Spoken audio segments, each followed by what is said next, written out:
Well, Johnny said to yourself, David and Paul, he said here, would the families ever think about seeking a review of the inquest in the present day? David, can I start with you on that one, mate? Totally, because to me that was an inquest. Well, how can I put this one? Going back to what Ian was talking about earlier on, and it was obviously Johnny. If you turn round and somebody was shot dead, or let's say as a matter of saying 3 people were shot dead in Argyle Street, there'd be an outcry. There'd be a total outcry. Do you know what I mean? It was normal people from Northern Ireland that were going up to the barracks, handing in money, sympathy cards, or the rest of it. There was one that never ever came forward. There was a student that wrote a poem called Lig and Eel, and never ever taken credit for it. To this day, nobody knows actually who was it penned this poem. Lovely poem. But as I say, it goes back to the point there. 3 people shot dead in Argyle Street. There'd be an outcry. They'd be hunting them down. No stone unturned. And yet, you're actually a mile and a half away for the culprits of these murders stayed. They knew who they were. The British intelligence had infiltrated the area for day one. And then you're now looking at ones in power. Holiday homes. 100 grand a year. That's usually what you get when you're an informer. Positive it. Yeah, that is a very good point. So I'm taking from there. I'm taking from what you've said there, David, that in reply to Johnny's question, you would seek a inquest. Totally, Chris, definitely. Well, can I just come in, Chris? No, you're saying yes, you would like to see about getting a review. How could we as a community put pressure on the authorities? Because there's nothing surer that the other, the dark side, anything like that, they push and they push and they push until they get the review that they want. I mean, we'll talk about justice. Look down at Liverpool. It took the families of those that get crushed. Yep. It took the families many, many years, but eventually they kept pushing it and they kept pushing it, and eventually they sort of capitulate. And when you think back of what was put in the newspapers, it was put in the newspapers, and the police gave these reports on the instructions of the government. You tell them that they were pissing on the police, they were pissing on the dead bodies, they were robbing the dead bodies. This is the stories that the government got the police to put out to the newspapers, and the newspapers printed it. Until this, and still to this day, I don't think there's a Sun newspaper that gets sold in Liverpool. No, you're right. No. But Ian, we as a community, need to work out the mechanics of how we go about pushing to get a review. Right. Yeah, Ian, if I can come in on this, okay, what you're saying there, your main point was, how can we go about it? Yeah. And these Republican vermin that are continually campaigning for justice for their own crazy reasons, they've had enough. Millions and millions and millions of hard-earned British taxpayers' money has been thrown down the drain on these inquests, and this witch hunt for British soldiers and loyalists must stop. I think the time is coming, and there's a change of tide here. They will be getting no more, and it's only if loyalists start coming out and do what they've been doing all these years and start demanding justice. And I don't mean just demand from behind a computer or behind something else. Come out, put your face out there and say, I'm British, I was wronged during the Troubles, I've been let down, I'm a hard-working British man or woman, my family has suffered at the hands of these Republicans, and I demand justice. Now I think, and I've spoken to the family many times about it, as they'll agree, I've said the one way to get justice would be, these were 3 Scottish soldiers. They were from Scotland. I believe that the family at the 3 Scottish Soldiers Memorial Fund should be going into every office of a member of Scottish Parliament with a dossier and saying, will you back my campaign to have a memorial put here in Scotland And will you back the campaign to have the Historical Enquiries team reopen the case into the three Scottish soldiers? Because my family deserves justice, it's now demanding justice, and it's not going to accept no for an answer. If they say no, they shall be outed. I believe that it should be that hard hitting. Get in there with a dossier, sit down, accept their cup of tea, potentially a chocolate biscuit, and say to them, you will be back in my campaign before I leave your office. Because they deserve it. They were three Scottish soldiers. They fought for the Royal Highland Fusiliers. The Scottish Government needs to back it.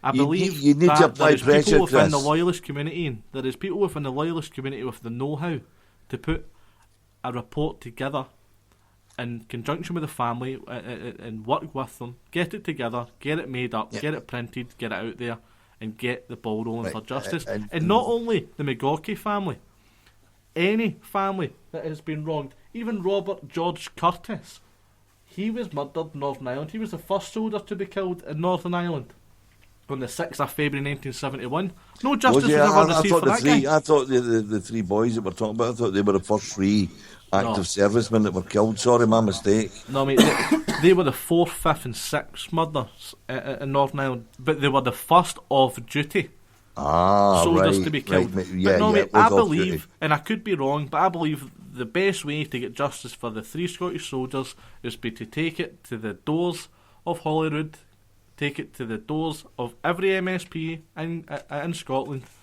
and land it at the SNP who are in government at the time. But Chris, this is what I was going to say. This is where you need pressure now. If the Republican element of our community were going to Holyrood with a petition and all the rest of it, the TV cameras would be tripping over themselves, the newspapers would be full of it, you would have everything.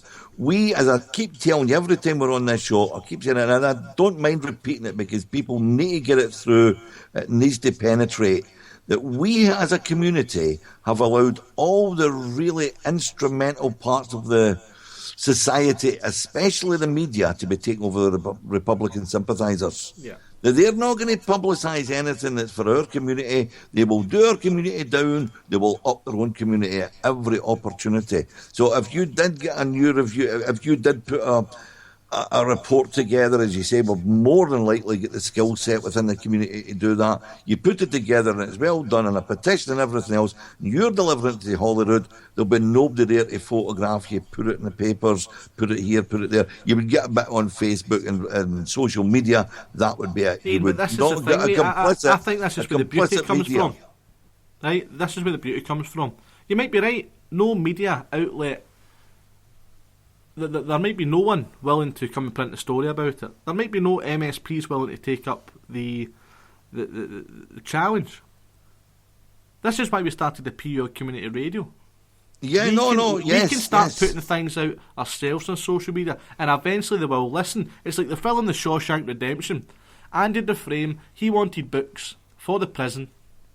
He wanted it. He wanted to educate people, and in that film, he started sending letters.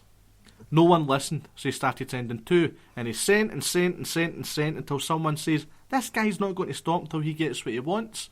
We can give him what he wants, we'll just give him it. Eventually Andy Dufresne got his books, and the Shawshank Prison Library was absolutely buzzing.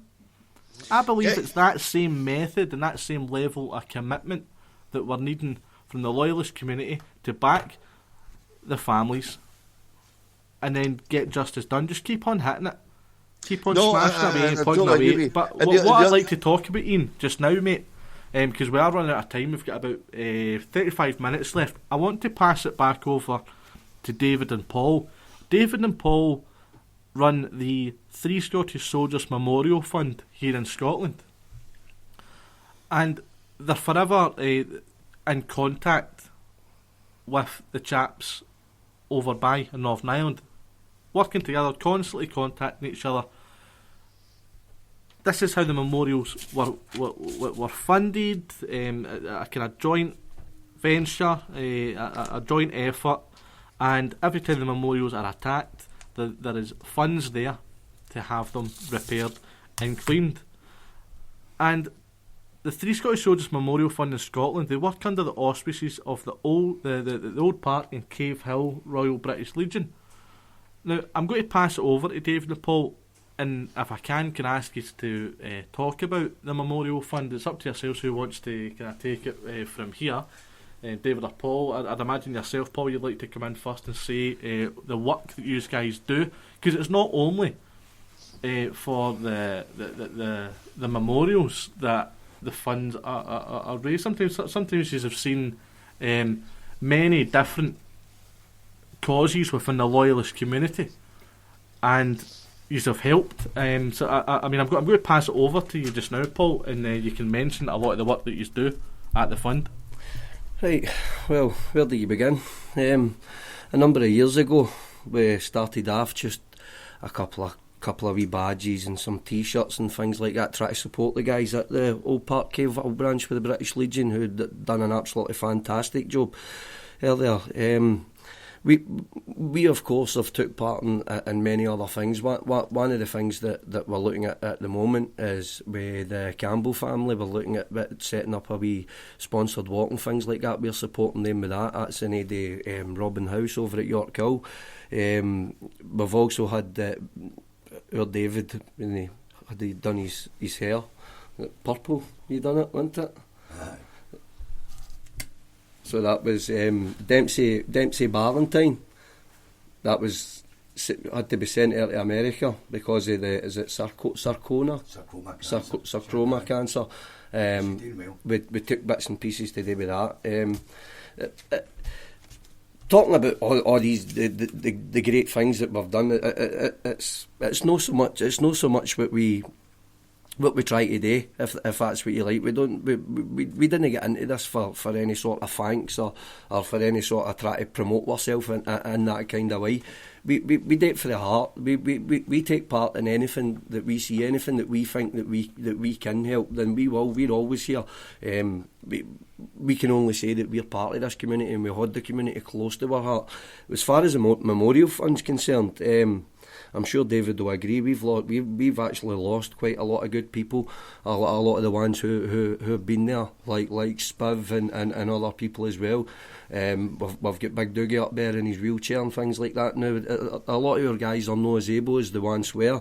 Fortunately enough, we've still got plenty of people out there who are more than happy to help us. We've got different bands coming along all the time, wanting to do bits and different bits and pieces. We've got guys who are out there that they go everywhere they go, whether they be at parades or cultural days or whatever it is. They'll do absolutely everything they can do, even just to raise £1. Let's see if I can come on to it, Paul. I mean, some of the things most people listening will already know what the Three Scottish Soldiers Memorial Fund do in terms of when they're funding.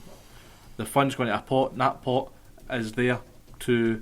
It really exists because these people will not stop attacking the memorials, and it's really there as a result of the constant attacks.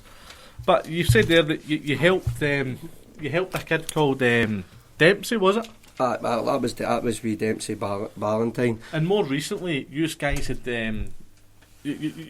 got involved in something that touched the heart of every loyalist, every person who had read about it or seen it on Facebook, and that was Little Princess C.J. Stewart. That's just something else that you see. I'm fairly certain that in my mind that what we do for these kind of things is absolutely insignificant in the grand scheme of things. We've done these things because we've got friends within the community, and these friends are, again, it's the same as everybody out there listening. Everybody who's bought a badge or a coin, yous are the ones who put the memorials where they are. If the people behind the Memorial Fund, if we can ever do anything to help anybody out there, then 100% that we will be right behind that. Like I said, the one I was mentioning CJ there because we're running a sponsored walk. And again, if any of you out there that are listening want to take part in this sponsored walk, feel free to get in contact with us and get yourself one of the sponsor sheets. Every little bit will help. Walk, Paul? Well, the sponsored walk is going to be it's April the 17th, I'm sure. And this is going from Cambuslang to Strathclyde Park. It's approximately 8 miles. Folks, what's interesting about the sponsored walk, it's been done in memory of Little Princess C.J. Stewart, who lost who lost her young life after a really strong fight just after New Year, and it's getting done